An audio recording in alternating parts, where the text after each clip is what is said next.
আমি 3টা গোল দিছি, 3টে। আর্জেন্টিনাকে বলা হয় সেভেন আপ। এই যে 7 আপ খাওয়া শক্তি বাড়াও। স্বাগতম নতুন একটি ব্লগে। আজ আমরা আমাদের গ্রামের মাঠে ছোট ভাইদের সাথে ফুটবল খেলতে যাচ্ছি। অনেক মজা হবে, তাই ভিডিওটি শেষ পর্যন্ত দেখবেন। তো এখন আমরা বেরিয়ে পড়লাম, একটু জল খাবো। জল খাওয়ার পর আমার মুখটা মুছবো, মুছার পর আমি রেডি হয়ে গেলাম। তো চলো মাঠের উদ্দেশ্যে রওনা দিয়ে দিলাম। সো মাঠ আমাদের কাছে, বেশি দূর না। সো যাচ্ছি, ধীরে ধীরে যাচ্ছি, আর দেখতেছি আমাদের গ্রামটা অনেক সুন্দর। কত সুন্দর গ্রাম আমাদের। গ্রামের প্রকৃতির সাথে কোনো কিছুর তুলনা হয় না। গ্রামে শান্তি আর শান্তি। কিছু দূর গিয়ে ভাতিজার দেখা। খেলার মাঝে খেলতে যাচ্ছি আমরা। তো খেলার মাঝে একটা ফলোয়ারের সাথে দেখা হয়ে গেল।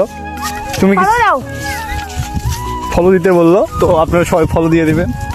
তো ভাতিজার সাথে মজা করতে করতে কাকা ভাতিজা আমরা দুইজনে চলে যাচ্ছি মাঠের উদ্দেশ্যে। সো মাঠে গিয়ে দেখা হচ্ছে। এখন আমি দৌড় দিব, কারণ খেলা শুরু হয়ে গেছে। ওদের উড়ে খেলা শুরু হয়ে গেছে। এখন মুই যাইম যাইটা মুইও আমার সাথে খেলার যোগ দেম ছোটগুলোর সাথে। আমাদের খেলে আসলো, আসার পরে এদের খেলা শুরু হয়ে গেছে। সবাই কিন্তু ওই ব্রাজিল করে। মুই আর 2-3 জন বাদে আমার গ্রামে কিন্তু সবাই ব্রাজিল করে। এরা ব্রাজিল ভক্ত। মুই মাঠন নামার সাথে সাথে মোর ভাতিজা মোবাইল নিয়ে গেছে।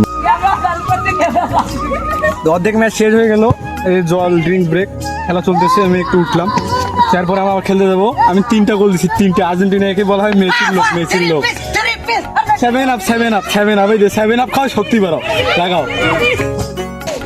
হ্যালো গাইস, দেখতে পাচ্ছেন ফুটবল খেলা দেখছেন ভাই। তো এখন আমরা খেলা শেষ করলাম, এখন সবাই বাড়ি যাচ্ছে, আমিও বাড়ি যাচ্ছি। আজকে ফুটবল খেলা অনেক ভালো হইলো। তো দেখুন আমার অবস্থা, শরীরের ঘামি টামি একাকার। তো টাটা, পরের ব্লকে দেখা হবে।